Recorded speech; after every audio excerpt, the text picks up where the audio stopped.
বাঙালি আমরা তো ফ্রি পাইলে খুশি। বললাম অ্যাটলিস্ট এখানে ফ্রিতে ঢুকতে পারবো। এখানেও রিজেকশন, এখানেও টাকা লাগবে। ওখানে রিজেকশন খাওয়াটা আসলে ভালোই হয়েছে। এরকম ন্যাচারাল পরিবেশে আসতে পারতাম না। চলে আসেছি মোমোইনের সামনে।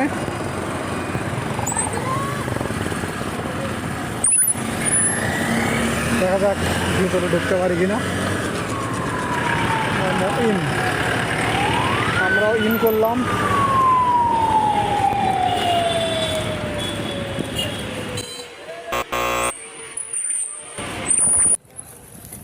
মোমোইনে ঢুকতে পারি নাই, ওটা ছিল হলো 5 স্টার হোটেল। দ্যাটস ওয়াই ওটাতে এন্ট্রি ফি ছিল মেবি 300 টাকা। তো বাঙালি আমরা তো ফ্রি পাইলে খুশি। তো টাকা লাগবে জন্য ওটাতে ঢুকি নাই, আটকাই দিছে। এখন টিএমএসএস এর ভিতর দিয়ে একটা রাস্তা আছে, যেটা আসলে মোমোইন বিনোদন পার্কের পাশ দিয়ে গেছে, বাইর হয়ে গ্রামের দিকে গেছে। সেই রাস্তায় ঢুকলাম। অনেক সুন্দর। হ্যাঁ, শহরের পাশে যে এরকম সুন্দর একটা অভয়ারণ্যের রাস্তা এবং সুন্দর পরিবেশ, টিরিবিরি, এটা আসলে না আসলে বুঝতে পারবেন না। ফাইনালি আমরা অনেক ঘোরাফেরা করার পরে মোমোইনের যে বিনোদন পার্ক আছে, যেটাতে আশা করতেছি ফ্রিতে ঢুকতে পারবো রাস্তার মধ্যে। এখন দেখা যাক এটাতে আসলে ফ্রিতে ঢুকতে পারি কিনা।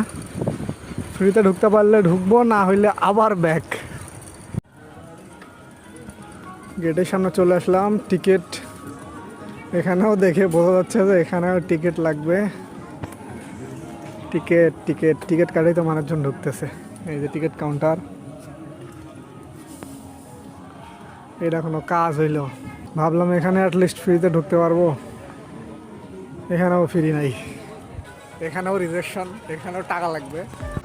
তো ওখান থেকে বের হয়ে বটতলা হয়ে চলে যাচ্ছি পল্লীমঙ্গলের দিকে। এখন পল্লীমঙ্গল থেকে দেখা যাক আর কই কই যাইতে পারি আজকে।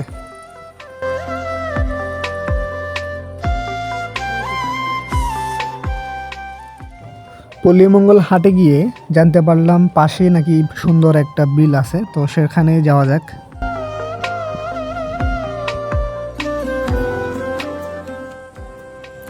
মোমোইনের 5 স্টার আর হলো বিনোদন পার্ক থেকে রিজেকশন খাওয়ার পর ক্লিন করতে করতে গ্রামের মধ্যে ঢুকে গেছি, যেখানে একটা সুন্দর বিল। হ্যাঁ, তো এখন মনে হচ্ছে যে ওখানে রিজেকশন না খাইলে আসলে এখানে আসা হইতো না। তো সেই দিক থেকে মনে হচ্ছে যে ওখানে রিজেকশন খাওয়াটা আসলে ভালোই হয়েছে। এরকম ন্যাচারাল পরিবেশে আসতে পারতাম না। কত সুন্দর একটা জায়গা।